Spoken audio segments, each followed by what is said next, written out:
o tēnei o pūn. Ko te kaupapa nei e tēne, ko ua po hatu, ko ua waipu, ko hauti. Ngā iwi kārei whakahae, ma te unamo māti prau e whakahaere wa whakatau ratu kremi. E nari te ahua ne, ko tautako hia te kāwanatanga, te kaupapa a māti prau.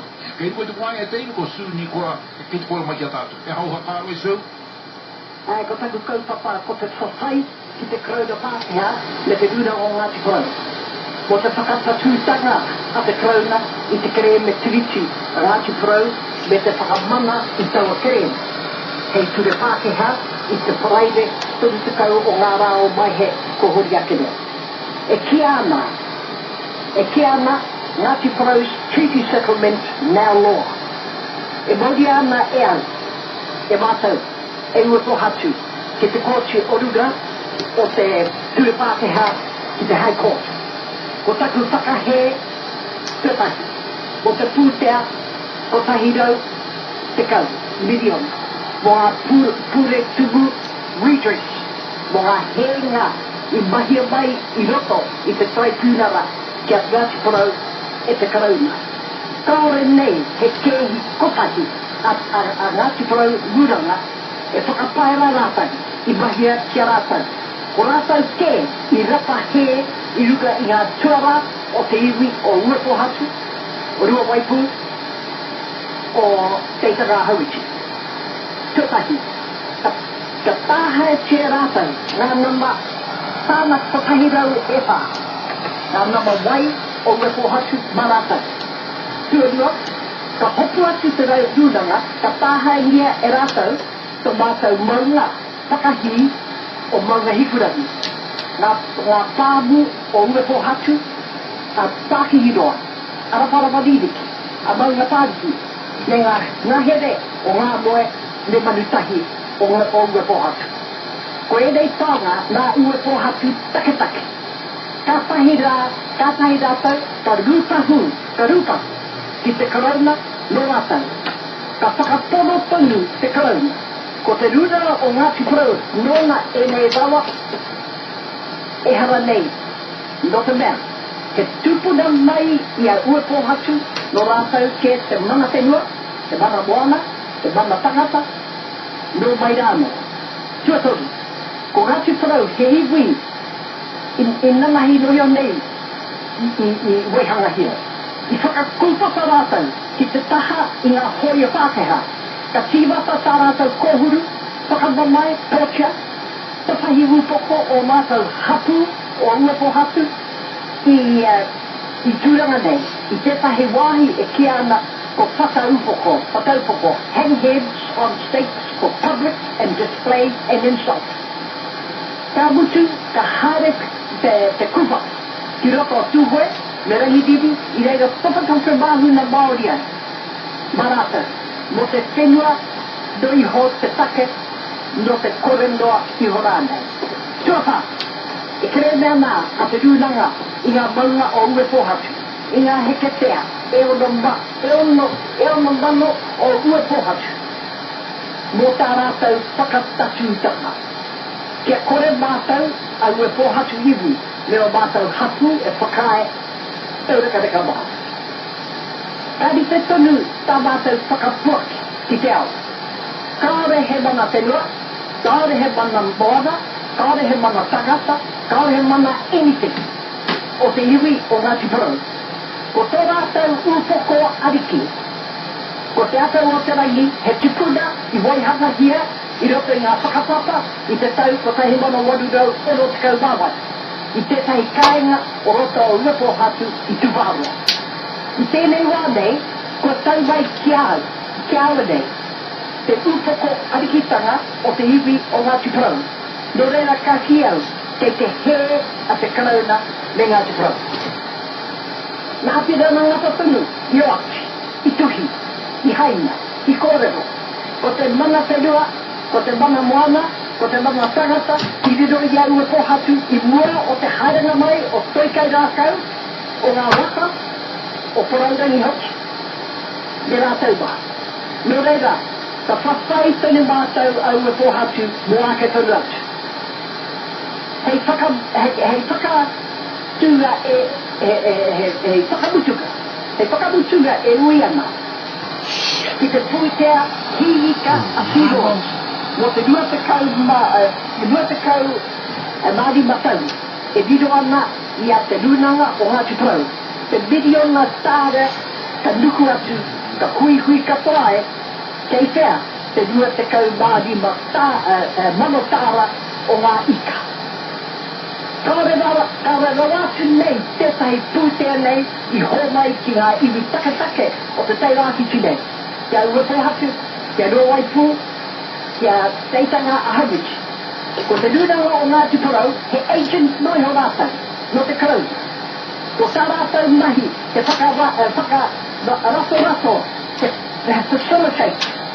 Kaore rātau e whakae, ka pīrangi rātau, mā rātau anak, ngā rawa katoa, a rawa tangatake. Nō reira, koe nei taku mamai. Koe nei ko mātou mamai, ko taku iwi, me o tu hatu o uepo hatu, o rua mai pū, o teitanga hauitu hoki. Nō reira, e te pauti te ngākau, mō rātau e mahi nei, I tā rātau mahi, kia mahatau. E ki ana whita kōero e hama te huru kāre re te manu. Me heme kakawa hea tenei ka puki mo I taro aro te kōtu teitei. A whāke hama, pe peha ke tai ai te tuko ia te a ki te no hoki a rua a ua pohatu roto I te pōharatanga, a ua vai pū, ara a huiti roto I te pōharatanga, nera? Ai, anei te kōrero. Anei te kōrero, kei te ko inoi au ki amata roita. Kia kaha koutou, hara mai koutou, Bahal mai koutou, me rapa e koutou te sahi huarahi. He huarahi tika e te haere a tēnā. Kare he huru kare a. Engari, I te wā, hara mai ai te huru, ne, ka whakamau atu ai. I te kore hoki, kātai. Engari, ko te nanuike, ke haere te tika, I rua te tika, ko te hea mo, I te hea. E whakaina o kontu roia kei te he a te kāporatanga me te runanga? Ai. Kei te marama rātau. Kei te marama rātau ko taku o kontu roia kei te ki mai. Heha tō kōrero. Heha meha e tātau. Koe nei au ko kōrero ki nau kia koe. Ko kōrero ki nau kia koe. Koe nei te kōrero mo tā rātau kuaki I te kei, I mua, I te homaitanga I ngā pūtea. E sūkoro koe whakamana mo tēnei take ko te ahuni kāre te kāpona tino whakarongo mai ana kia a koe, ara kia ngāti kia ki te ia, kia ngāti a rua, kia hauti ara, kia koutura ua pohatu me hauti. Ai, he tika tēma, kāre rātau e whakarongo, engari, I te mauria ki te kōchi, te mauria te kōchi, me whakarongo rā rātau, ne, kei te homai ke rātau, I ngā rawa a whetahi iwi ke noatu, kei te hotu rātau ngā rawa, kia Ngāti Porou, kāre mei he rawa o Ngāti Porou, arai kōra rā āwhira rangata, ne, kōra rā ko te mana, I hara mai ke kia ua pohatu. Kāre ki tētahi ke notu. Ke te taipuna waitani te tai o ngā hara, kei te he? Heha? Ke te taipuna waitani te tai o ngā he? Kāore. Kāre au e whakapai, kei te taipuna te he. Kāre pai. Kei te karauna, ko te karauna, kei te mahi tahi I te taha o Ngāti Porou. Tuadua, ke kororo atu kia koe. I te whakaange e tātau, e whakaange e rātau, e whakaange tēnei kei ke haere, ne. Kāre tahi tātau katoa o Aotearoa nei,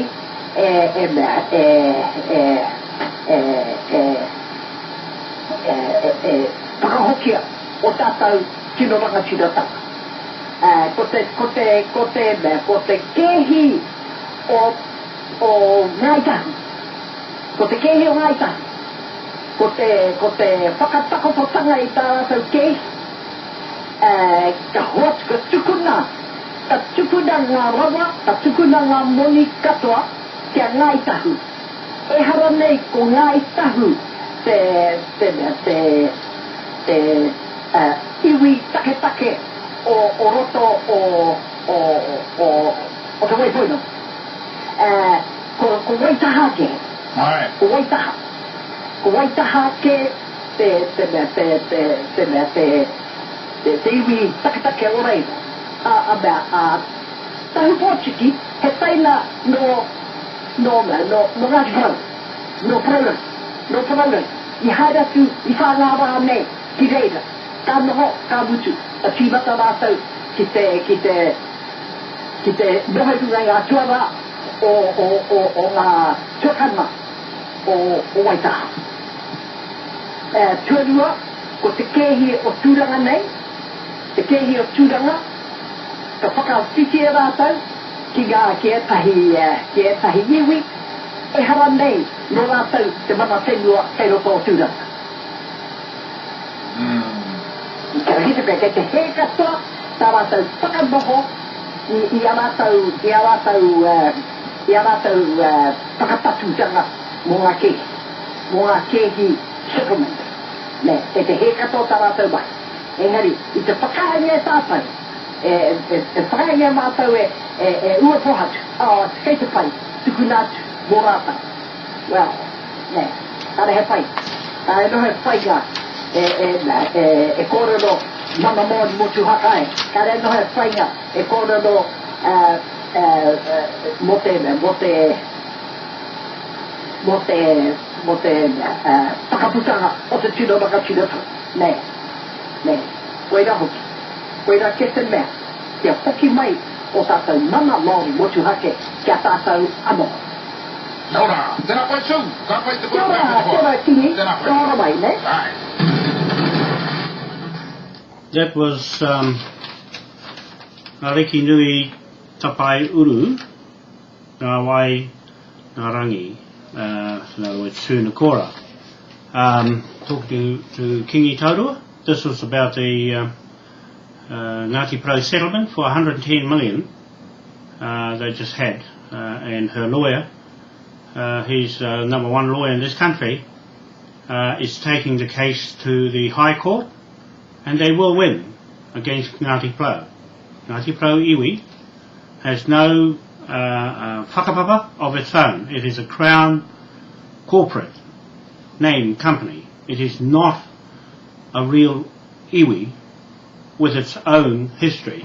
It's borrowed the hapu's history, uepoatu hapu, that he has stolen their whakapapa, their title and their ancestral inheritance to the land that he has put the claims and her claim and everybody else's claim into his claim and put it into the Crown. The Crown is not at fault here. As Sue is saying, it's the iwi, the plastic Maoris, who have dreamt this thing up and are going under the guise of a corporate person, not a real person as such legally. It's wrong and it's illegal what they're doing. This case will certainly blow up in the face of Api Rana Mahuika and his lawyers. They won't mess around with this lawyer that's taken the case to the High Court, which is the authority, to the Government of England and Westminster Parliament, which has a direct link by contract with the hapu, not the iwi, with the hapu. The iwi is a Crown assumed sovereignty government in Wellington, which is using the Queen and the borrowed flag sovereignty and founding documents, the 1835 Declaration of Independence, founding document that Sue represents, and I do, represents the confederation of Maori chiefs of this country. And this is the relationship between us and the Government of England and King William who gave us this, to recognise our sovereignty and trading protection through the world as a sovereign state, right? We're going as a sovereign state. And so she is just explaining to Kingi that the Crown has passed the law and they are going to implement it and try to get away with it. They won't get away with it, not this time. And it'll be her word and the hapus against Api Mahuika and his lawyers, and where their whakapapa comes from as corporate people, not as a hapu, as a corporate person. And so I'm interested as a legal advocate for her, behind the lawyers who are going to take this case seriously, and Api Mahuika and all the people involved in stealing these whakapapa for their claim, 110 million, is a lot of money. And the hapu has never, ever, in the history of this country, benefited from anything that iwi has done with the Crown, who owns the iwi.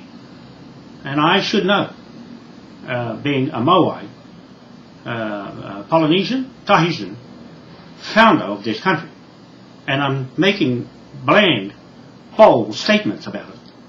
That goes hand in hand with this, where our history comes from. Now, the Crown has no history here. The Queen doesn't own this country. She never did.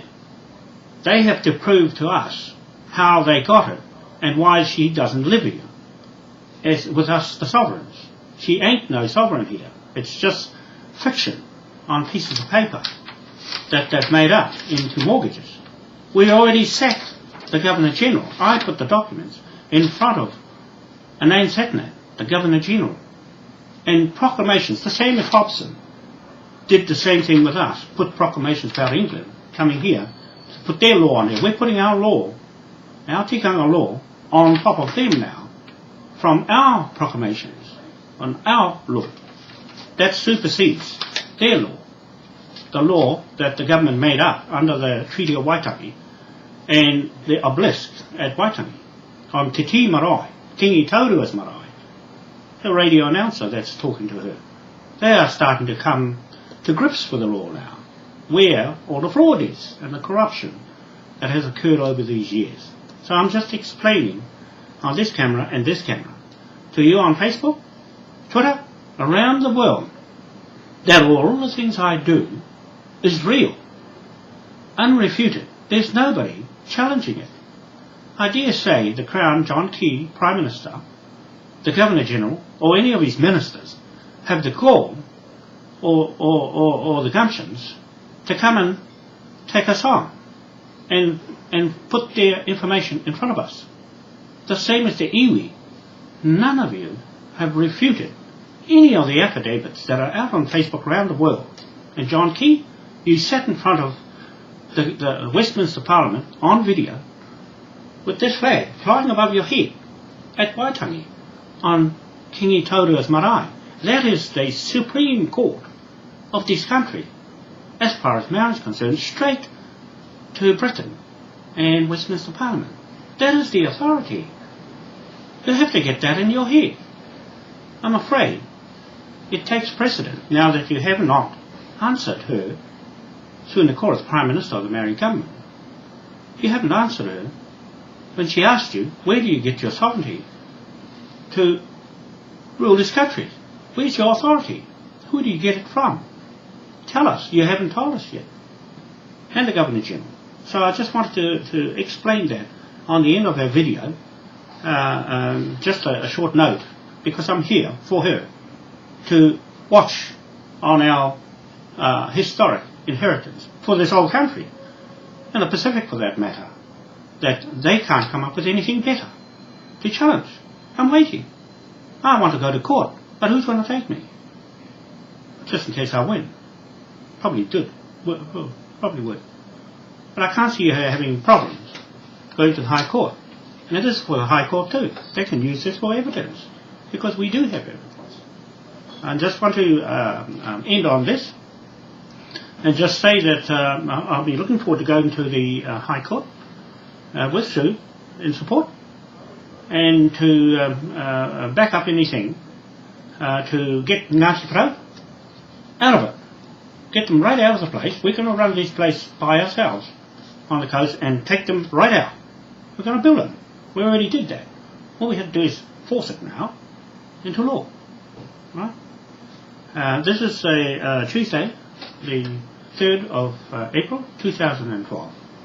So with that, I think the video is long enough. I just want to, I'm quite excited about Sue, and she's waiting for this video now. I'll send it to her, and look forward to seeing some resolve in this matter and clear Ngāti Pro out altogether. Take the iwis right out of the equation and go straight to the Crown. This is serious, I'm talking about. They have no substance, no title, no evidence of their own. They borrowed it from us. Alright? And thank you very much, and we'll see you again soon.